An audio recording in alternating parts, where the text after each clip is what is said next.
Hey guys, so I made a video yesterday about how you don't really have to feel vengeful towards other people, or that's not necessary, because somebody who does something wrong to you or hurts you in some way is being the person that does that all the time. And the person that you are is what creates your world. It's not random. That's the basic underlying concept of the law as it's spoken about in these circles. The world will mirror what you believe and think, and your experience of your world will also be filtered through those lenses, and so your perception of the world is also largely entirely subjective and based on all of those things. But anyway, so the example I used was this person on Reddit who had sort of come after me at one point because she didn't like something that I'd said to somebody in another thread. She just kind of made a whole thread about me. The specific person, people obviously don't like my take on things, and it's been a long time since I've interacted with anybody in that whole arena, because after a while, you just get it that this is a lost cause. And so this person created this big thread to just talk trash about me, and it's funny, the way people express their psychology is fascinating to me. I'm fascinated by people, including myself.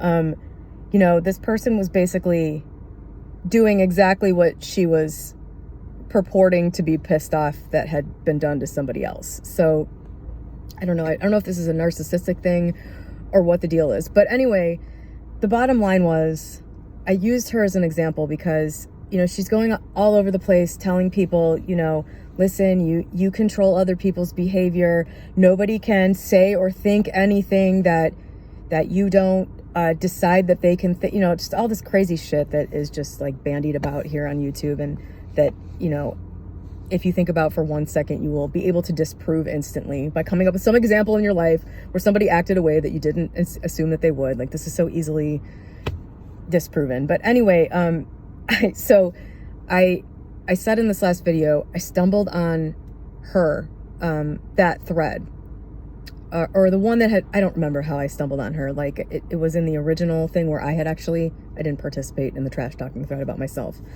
And so I clicked through to her and discovered that, she suddenly disappeared from the whole Neville Goddard specific person area, and then turned up a year later, which was a week ago, posting about what I realized was actually she's going through her second divorce, and I believe she's in her 20s. So this is a perfect example of, how somebody I don't know anything about that person. I have had nothing to do with her other than just that one little thing, which I'm sure was an attempt to bait me to come and get into it with people. But yeah, I haven't had any interaction with her, and she imploded her own life just by being who she is. And there's another example of that. So I was talking about that yesterday. And so after thinking about that for a little while, I got really curious, because the thing that had gotten that whole thing rolling was that, and I wish I should have printed out my comments so I could read it. It's so not bad. It's it's, the tone is a little harsh, but I didn't say anything really bad to this person. Basically slap in the face, wake up type of tone. This person had posted a screenshot of her specific person having texted her, cheating on his girlfriend. He's in a relationship, and basically telling her, I don't care that I'm in a relationship. I'm just thinking about you. So of course I was thinking, after making this video, I wonder whatever happened to that person. So this person I actually did go and look for yesterday, just out of absolute curiosity. I could not, I was just this will be interesting to see what the deal is here, which of course it was exactly the same thing, following the exact same, we would never know this if this weren't on a public forum where people don't seem to have any issue posting about their personal lives, myself included. But so this person who had posted the screenshot went on, a few weeks later, he dumped the girl. And then within 2 months, it was, we got back, we got together, and then he basically told me he's not ready for a relationship. He's too screwed up. But as soon as he is, I'll be at the top of his list. Okay, so that was what happened with the person in the in the screenshot of the text, unsurprisingly, because it's not about you controlling. And of course she blamed herself and said, you know, it's about me. I didn't keep the mental diet enough. I didn't, you know, it was my fault, obviously. So that's the official specific person arena take on when somebody proves to just be who they are. It's your fault. That's the only explanation. It's cognitive dissonance. It's moving the goalposts, essentially. But so, and then after that, this person, a few months later, was posting in a dating advice subreddit saying, I have a relationship. We've only been together for 3 months. But my problem is that this guy has like several girlfriends, like female friends who he slept with and or who want to be with him. What do I do? Like, this is making me feel so insecure. So, and then she disappeared. That was like a year ago. So that was the outcome for that person. And that's just a perfect example of how you will continue to create these problems for yourself. Like, she chose a guy after that. You know, she's been cheated on. She's totally ignoring that this guy is this second guy, the SP is a cheater. And then she picks a guy who insists on having women around that he has slept with who are like interfering in their relationship. Like, this was just a really bad scenario from this post that I read. So, okay, just further confirmation that, you know, it's you that's creating the problem. You know, these things aren't happening to her. She's picking these guys. And why? Like, why? It seems pretty obvious to me. It's not some random accident like, oh, these just happen to be who I'm attracted to. No, you're attracted to these guys because there's something about this situation that's attractive to you. There's something about a guy who won't really be with you that's attractive to you. And it's not always that you necessarily think something's deeply wrong with you. You know, when I was going through all the shit with my push-pull friend who, you know, like, didn't want to be exclusive and all this shit, I eventually realized that at least some aspect of why I didn't just get rid of him, you know, was that I myself wasn't really ready to be committed. I have an ex that's almost, you know, for all intents and purposes is an ex-husband. We own a bunch of stuff together. We run a business together. And we hadn't really fully resolved our relationship until the summer of 2020, like right after COVID. We had just kind of been going along, you know, neither of us was in a serious thing with anybody else. And so, like, it was a little muddy, and there were just a lot of things there that weren't resolved yet. You know, things that I hadn't let go. You know, I was really concerned about him and how he was going to be. And I felt this responsibility for making sure he was okay and all this stuff that, like, you really, you know, I don't know. I think at some point it just becomes an illusion that you can actually protect somebody else from something, even if you want to. You know what I mean? There's a certain level of accepting the uncertainty and the way things are in the world that has to happen before you can let go of a lot of things in life. And all the stuff that I went through at the beginning of this channel, which is, I'm sure, in here somewhere if you go back far enough and watch enough stuff. I know I made videos about that. But, like, I realized at some point, I made a video about this, I know I did, where I just realized, you know, part of the reason I'm keeping around a guy that won't like commit is because I'm not really ready for that. Like, I've still got this other thing that's unresolved, and this is actually working out great for me. It's working out great for me that I don't have to, like, you know, get into this full-on thing in this one way. Like, this is working out really well for me. And, like, do I really want him to come at me full on? The truth was that I really didn't. It was more like nagging at me that he wasn't doing the thing I thought he should be doing. You know, like, it was almost like, you know, this intellectual problem. Well, he should be, you know, he's not acting right. Like, the way you play things out can be very, it can seem totally different than it is. You know, you can be playing something out in your reality, and your conscious brain thinks that you're doing one thing. It thinks that you want one thing. It it presents you with dissatisfaction. And then if you think about it, if you're like, if this was really different, like how would I actually feel if this thing I think I want happened? Like, and I think a lot of the time you realize, well, shit, part of me is creating this because part of me really is kind of comfortable with the way things are. Like, for example, this is a good example for me personally. In my relationship with this long-term person, we had some issues, some ongoing issues that I won't get into the details of, but on some level, it was this exact thing. It was this exact like divided mind thing. On the one level, I'm like, this is not right. This is not the way this is not right. And on the other hand, I was just like, God, I'm so relieved that I don't have to be in a relationship that involves this aspect of a marital relationship, because I'm not happy with my body. I'm really glad that I never really have to get naked here. So, so like, you know, on the one hand, I was just like, I can't live like this. And on the other hand, I was like, God, you know, it's such a relief that this problem is here, because it's allowing me to just be comfortable in this way that I should, you know, actually do something about and get out of, because this isn't healthy. But, you know, it's the way that these problems perpetuate themselves. I don't know if any of that made any sense. I hope it did. But I wanted to bring up the original poster of that screenshot with the guy cheating, who was really excited that she was the one he was cheating with.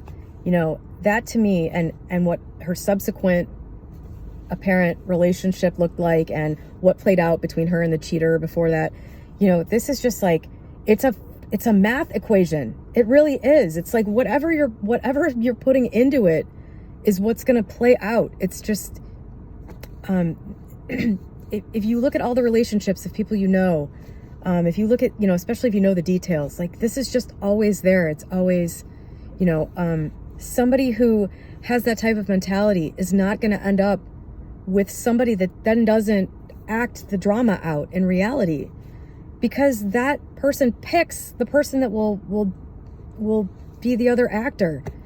It just happens that way. So the whole point of this video, the whole like thing I wanted to talk about here was, I've said a lot of times, like, it's who gets past your initial filter, that it's really, that's where the whole thing begins. And, you know, I guess this is just dating advice. I don't know. I mean, it's certainly explained by your self-concept. And I don't think you can, you know, unless you're really, really good at being disciplined about not doing things that you're really drawn to do. You can have all the rules in the world about who can get past the initial filter, but you will violate them if you haven't like fixed the thing about you that wants to attract that thing, because, you know, it's this like feeling of an unstoppable attraction, and you know, it makes you do things against your better judgment. So even if you have all these rules about if a person does this on the first date, or, you know, blah, blah, blah, you'll violate those in order to get that thing so that you can play this thing out. I've seen it in other people, so I know this just isn't me, but of course, having lived my life personally, I can tell you how many times I've done this. It's crazy. Almost every person that I have had a relationship with since I was like 22, in the beginning, I was like, I know I shouldn't date this person. Like, almost immediately, every single one.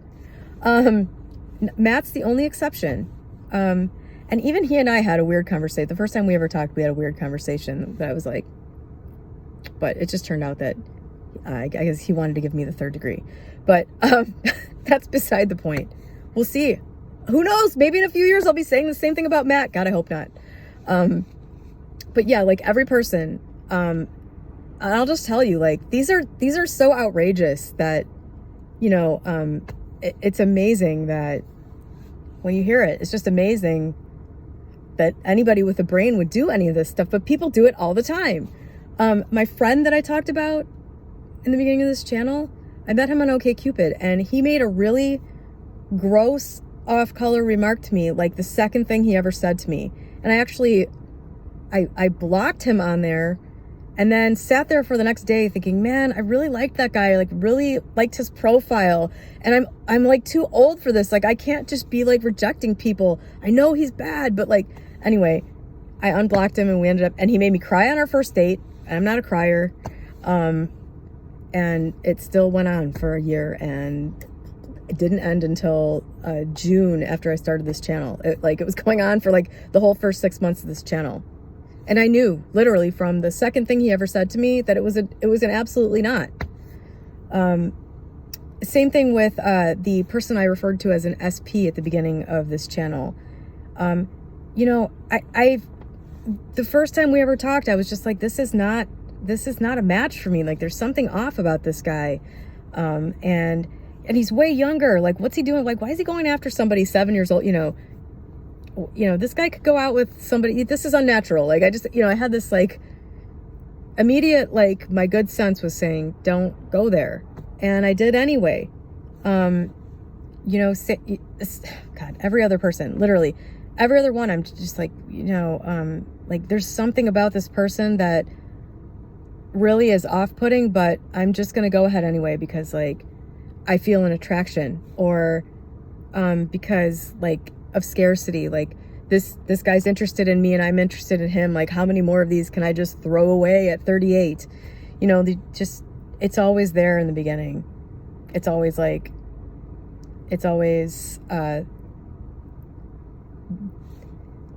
things that are going to come are always, foreshadowed in the beginning. There's always a preview.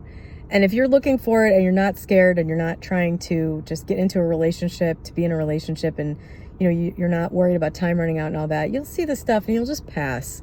You'll just pass. Like, you won't feel the urge to do that if it's not going to give you something to be in this like thing with a person who is going to mistreat you in some way, or just, I don't know, be weird or off in some way that really doesn't work for you. I can say this for sure, in case you're single and you're not feeling great about that. I didn't meet Matt until I was almost 41, and there was, other than the initial conversation where I was just like, when we first talked, he just like questioned me for like, I was not expecting that at all. He's like, you sound different than like he's like, I was like, I think somebody, like, if somebody's watching a video of me like this, they just expect me, if they talk to me for the first time, they just expect me to like launch into something because that's what I do here, but it's not like that. If you're just talking to me regularly, like, it's a normal so I don't know. I think he was like put off by, I don't know. I think he was put off by what he was expecting versus what actually happened when we first talked. And he was like asking me all these questions, and I was just like, oh my God. But other than that kind of weird first thing, there was never any other red flag. There was nothing about him where I was just like, ooh, this is really bad. I feel it in my gut. I know that like, ooh, he just like, that was the kiss of death, that thing he just said, but I'm just gonna look the other way and hope I'm wrong. None of that ever happened. There was never anything wishy-washy. He never disappeared for days at a time. It was consistent and stable and normal from day one, that is out there. If I don't know exactly why this happens, but when you decide you're only going to accept a certain type of person or a certain type of relationship, they just seem to be the only ones you find. I can't quite explain that. I'm sure it's explainable, Like, I don't know if you've ever known somebody that comes from like a really wholesome background and they're really successful in their life, and you know how you just know those people that just kind of like, it's just kind of,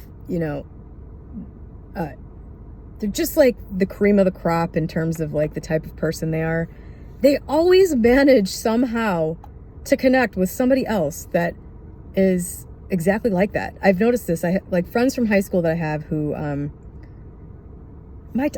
from a pretty decent town, and there's a lot of people like that from here. And so I know I know several people that are, I would classify as just being like, you know, their parents are just like great. And, you know, it's like the mom that like brought you cookies out when you're there playing video games and stuff. And like, you know, just a good vibe all around. And then they manage to somehow just meet somebody like that when they're like 23, and then they get married, and then they create that exact life. I know like 2 or 3 people that are just like that. Not fake from the outside, not like perfect from the outside, but like, you know, actual, real good connections. And they just manage to find people that are just like them. You know, they find a guy who comes from a family just like that, with the wholesome siblings. They're like out throwing the football around at Thanksgiving. You know, they just like find each other somehow. They just detect each other. And there's like an attraction there somehow. Who knows how that works, but it does. Like that's how it works. I've seen it a million times, and it's happened to me, you know. As soon as I was done with the bullshit, then there was somebody there who also was done with the bullshit. So, you know, I guess I'm just saying that to wrap this up. And, you know, I feel like the message of all of this is very positive. Like, you know, it can be scary to think that you have to be perfect in order to prevent bad things from happening to you. But it's not really about, you know, bad things happening to you. It's more about, you know, if there's even a random chance, or if there's even, you know, who knows how these like tragic things happen to people, or bad things happen to you, or whether or not you create it. Really, like the meat of what's going on, like the bulk of what you need to worry about is just, you know, correcting these things that get you into the situations that are painful in your life. Not everything has to be perfect. But man, like, you know, you can really turn it around and get it good. You really can. I mean, anyone who's willing to do this can reap the benefit from it. So, I don't know. I hope that helps somebody today. Have a great day.